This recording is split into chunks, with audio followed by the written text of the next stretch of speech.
25 এবং 26শে ফেব্রুয়ারি তারিখে 57 জন সেনা অফিসারের উপরে যে বর্বরচিত হত্যাকাণ্ড চালানো হয়েছে তা মানবতা বিরোধী অপরাধ এবং একই সাথে গণহত্যার সাথে আমরা সামঞ্জস্যতা পেয়েছি।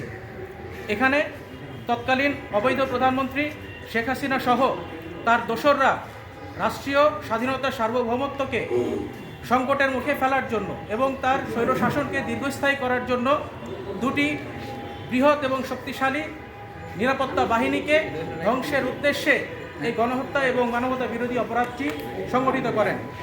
আজকে আমরা বিডিআর শহীদ পরিবারের উপস্থিতিতে মাননীয় ট্রাইব্যুনালের চিফ প্রসিকিউটর বরাবর একটি অভিযোগ দাখিল করেছি।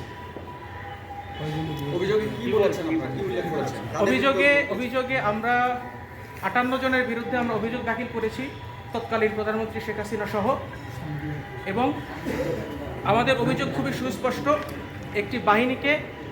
দুটি বাহিনীকে ধ্বংস করে বাংলাদেশের স্বাধীনতা সার্বভৌমত্বকে সংকটাপন্ন করার উদ্দেশ্যে পরিকল্পিতভাবে আওয়ামী ফ্যাসিস্ট মতাদর্শকে প্রতিষ্ঠা করার জন্য দেশপ্রেমিক এবং দক্ষ অফিসারদেরকে খুন করা হয়েছে।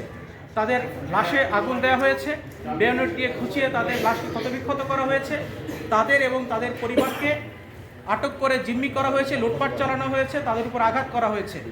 এই সব কিছুই মানবতা বিরোধী অপরাধ হিসেবে গণ্য হয় এবং একই সাথে যেহেতু সে রাজনৈতিক উদ্দেশ্যকে চরিতার্থ করার জন্য এই হত্যাকাণ্ডটি সংগঠিত করেছিল, এটি গণহত্যা হিসেবেও পরিগণিত হবে। সাকিব ভাই একটু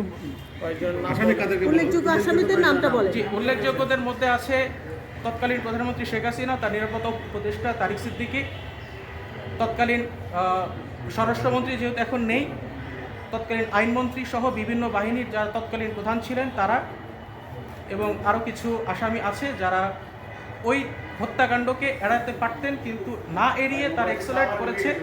ওই আসামিদেরকে আমরা এখানে ইনক্লুড করেছি।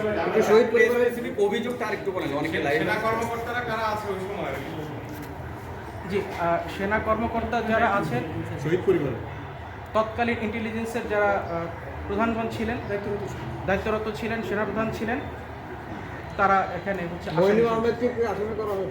তৎকালীন সেনাপ্রধান হিসেবে তিনি কোনোভাবেই দায় এড়াতে পারেন না এবং আপনি একটু বলেন না সাকিব ভাই, আপনি একটু বলেন না এলাহিট ছিলেন। সাকিব ভাই আপনি বলেন না সাকিব ভাই, আমি ওনাদেরকে এই অভিযোগটি দাখিলে সহায়তা করেছি সার্বিকভাবে।